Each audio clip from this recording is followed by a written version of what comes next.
Welcome to another DragonLance Saga review episode. It is Krynn, new cult, the 22nd. Is that right? Yeah, that is right. Wow. My name is Adam, and today I'm going to be giving you my review of Land of the Minotaurs by Richard A. Knaak. I would like to take a moment and thank the DL Saga members and invite you to consider becoming a member by visiting the link in the description below, and remind you that you can always pick up DragonLance game materials using my affiliate links. I'm a little off because I've never been more ashamed of being an American than in the past 3 days. But I'm not going to make this political. That's why I'm off. I'm really disappointed. All right, so this is my perspective only. If yours differs from mine, even if you're an American and you're proud for some insane fucking reason, put your thoughts in the chat. If you join live, put it there or in the comments after the fact. It's okay if we disagree. It's 100% okay. It's usually not okay to strip away the rights of other citizens, but, we're living in a new age, so that's a thing now. I do invite you to share your thoughts, though. I'm not going to shut anyone down. All right, so this was an interesting read. It was a bit of fun. And the escapism, I think, is pretty dope. So if you need it, dig into it. All right, so the story begins with Hekar entering Nethosak. We're not given a reason that I recall why he's going there, other than the fact that he ends up being captured for some reason by clerics and a Captain Skirn from Hekar's own house of Orlig. All the Minotaurs live, and they're like connected into a house or a clan society. Then we cut to Kaz, who is married to Hekar's sister, Haladi. They have 2 kids at this point, Kairos and Sekra. Now, this is set after the Third Dragon War, like almost immediately. They all head back to, Kaz heads back to the Blood Sea Isles, and he's trying to live his life out there. And that's when this is all happening. So, Kaz has been expecting Hekar back from Nethosak for a while, which is the capital. Since he hasn't returned, Kaz sets out to collect him and then bring him back home. Now, they all live in a settlement away from the larger cities as the Minotaur Empire has been turbulent in the aftermath of the Third Dragon War. Kaz meets up with the Kender Delbin Not Willow again, who insists on joining him and presents him with a thought. Long-lost medallion celebrating Kaz's supreme championship in the Minotaur Circus. So, before the Third Dragon War, Kaz was a huge champion in the Minotaur Circus. And in fact, he could have been emperor if he would have just challenged the emperor at the time. But he was sickened by how the Minotaur Empire was changing and focusing on nationalism over individualism, something again that rings a little true to now. And then ultimately he ended up leaving. During his exploits in the war, that pretty much saved his life for when he came back, because his reputation preceded him. He was a huge, huge hero, and he just wanted nothing to do with the nation itself. He just wanted to set up in his own colony, live his own life, and be a happy individual. So I can respect that. But that's why he had this championship medallion, because it was like a really big deal. He was like a national hero at the time. Like Gladiator, the first film. I haven't seen the second one yet. So Delbin insists it was given to him in a dream by a gray man who gave him a vision of Kaz fighting the circus against himself, and a dragon appeared overhead. So Kaz takes the medallion from the Kender, disbelieving the entire story, until he also has a dream about the gray man and sees the same scene. They run into ogres who they eventually defeat, but the ogres used a charm in order to animate trees, which continued attacking Kaz. Delbin took Kaz's axe and broke the charm, and he sent Delbin to watch his wife so that he could enter Nethosak earlier and collect Hekar. Before he gets there, he sees the gray man in a storm, which turns into Delbin on the ground bleeding. Delbin was hurt and followed Kaz to Nethosak. They meet Kaz's father, who they thought was dead, and they all go to collect their belongings before searching for Hekar. They're arrested by priests and guards, and Kaz is offered to be a soldier for Nethosak, but he refuses, and he is arrested to be killed in the arena. As Kaz and his father Ganeth are chained up with Hekar in the arena cells, Delbin sneaks in, telling them to look for a sign in the arena, as he's going to help them escape. The priests are looking for the Kender, but they can't seem to find him. In the arena, the Emperor is clearly influenced by the priests and order Kaz's death via monsters and gladiators. After defeating a massive beast, Delbin lets loose creatures and starts fires in the arena. As the creatures race to the arena, all the Minotaurs flee. Kaz tries to escape but is caught by House Orlig, his own house, and brought before their lord. Ganeth joins him, and they argue for Ganeth is his father, and they argue for leaving the house without their help, thus saving the house from any responsibility. And it ends up turning out that Kaz's sister, Fliara, is there and joins them as they leave. Now, Fliara, when Kaz was left originally to go over to meet Huma and all that jazz, she was just a tiny, tiny little Minotaur, and so he didn't even recognize her at first. He actually has another brother there as well, but he doesn't recognize him either until the very end of the book. So Delbin was caught in the arena and brought to the priest, the high priest. He learned about a human girl being held by the priest for some reason, and gully dwarves being used as slaves. Then we cut to Kazalati clan, and Halati, Kaz's wife, is told that their closest confidant is in fact a traitor. As Halati confronts him about it, he admits that he was at one time, but has since changed his ways.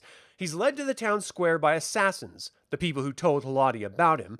They try to kill both of them, as they are both agents of the priests as well, trying to punish the defector. The priests do not like that Kaz is a rival settlement and fears not having everyone under their religious thumb, so they're trying to kill Kaz in order to stop the inevitable. I really enjoy the first 2/3 of this novel, and I hope it ends with a bang. I love the questioning of individualism over nationalism and how Minotaurs without honor cannot stand as a nation and that they will fall. It makes me think of the Age of Mortals, when the Minotaurs seem to have lost their honor and are just spreading their nation. Are they also destined to fail? So, the final third of this novel went out with a real bang. Kaz captured Skirn and uses him to break into the temple, going into the cell level, and finds Delbin with the human girl. Skirn breaks free and warns the clerics. They are all overrun and taken to the high priest. Kaz looks at him through his axe and sees that he's a red dragon. This might need a little bit of a reminder for people who don't remember. So the axe is called Honor's Face. You can see the honorable people reflected in its surface. So basically it tells the truth about whomever you're looking at through the lens of honor. In this particular case, it revealed that the high priest was in fact a red dragon, not a minotaur at all, and no one knows about it. So the priest sentenced them all to death in the arena and were sent back to it. Back at home, Halati plans to leave in order to help Kaz, but the former spy lets her use a communication magic item to confront the Orlig clan and convince them to help liberate Kaz instead. Kaz is confronted by this gray mage, who is never clearly described. I think it may be Paladine, but he says he's also allowed to maintain balance, and he says he's neutral, so I don't have any real idea who the hell this gray mage is. He lets Kaz out and then takes his place. Kaz confronts the human who is being tormented by the high priest, who is currently the high priest is currently at the arena watching the current emperor fake fight a challenger to cement his reign. This is all set up through the dragon's monologue, where he's shaping the Minotaur race for centuries by culling the weak so that Minotaurs can invade Anslon and win. And this is a big deal, because I've never read this anywhere else, and it changes everything about the Minotaur nation. The red dragon that is in charge of everything for hundreds and hundreds of years, remember this is the Third Dragon War era, Minotaurs have been nothing but slaves up until the fall of Istar, unless you go to Taladus. So this red dragon has been intentionally enslaving Minotaurs in order to cull the weak so that only the strongest Minotaurs survive, so that he can then use them to overrun Anslon, invade and take over, and then rule as the red dragon overlord over all of Anslon, and the Minotaurs are his army and basically his worshippers. But it's actually happened in this novel that the entire Minotaur race is just his eugenic program.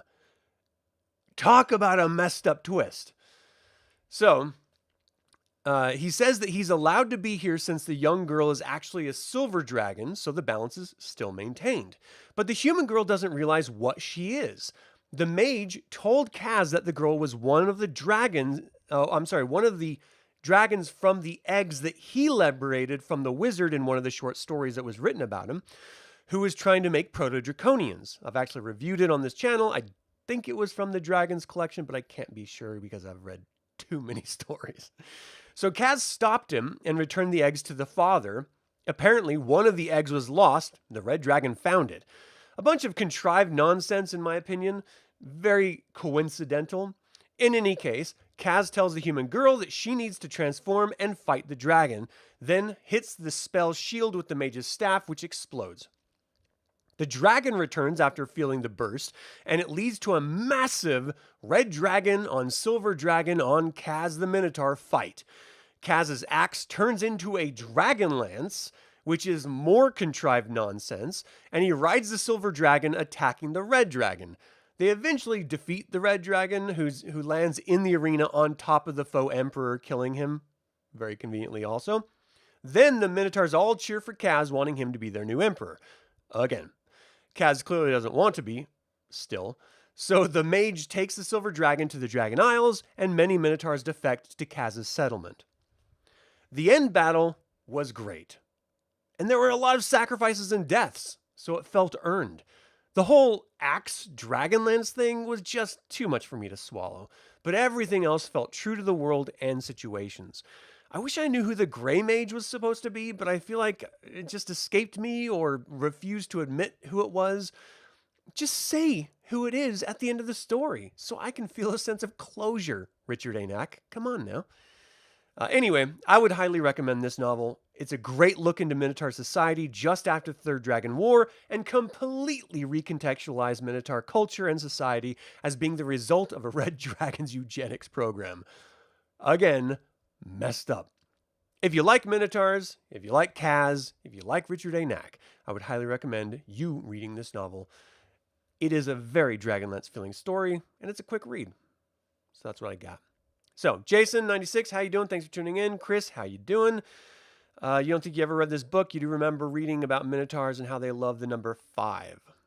I don't know that reference at all. But, yeah, the book was a good read. I really enjoyed it.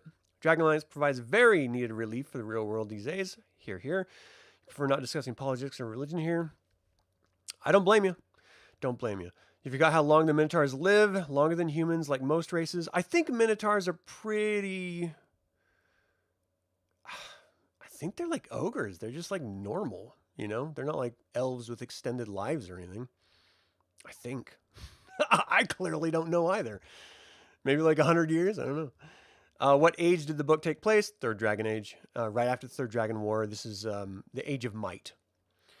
You always associate Kaz with Huma in that time period, but I wasn't aware the Minotaurs were the dominant race in Taladas at the same time. The Minotaurs in Anslon came from Taladas.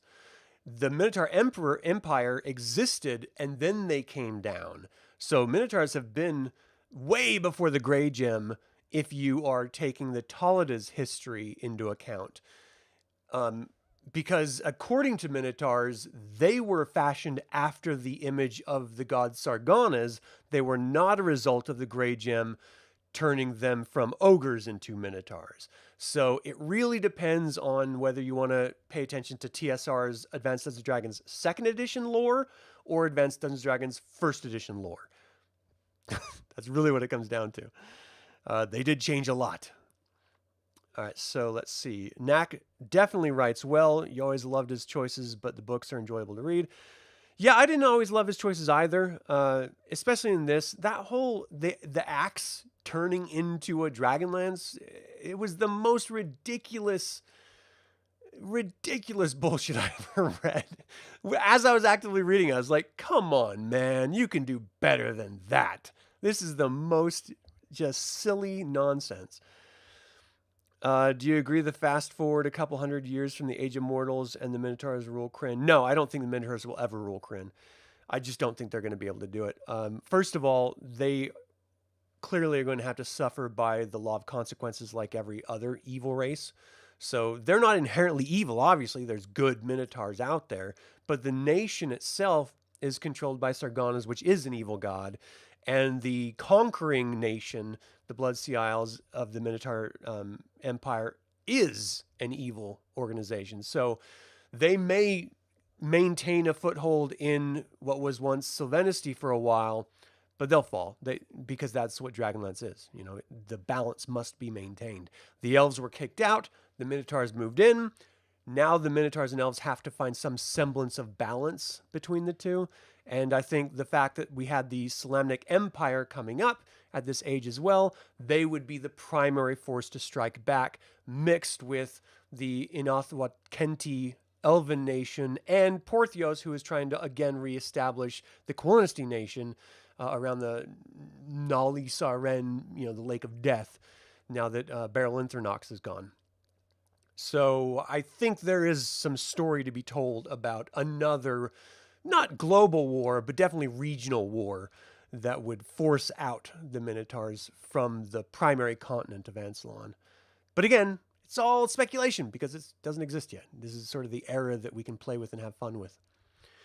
Let's see. Sounds like a great story. It was a lot of fun, especially that final battle. It really made dragons scary and deadly.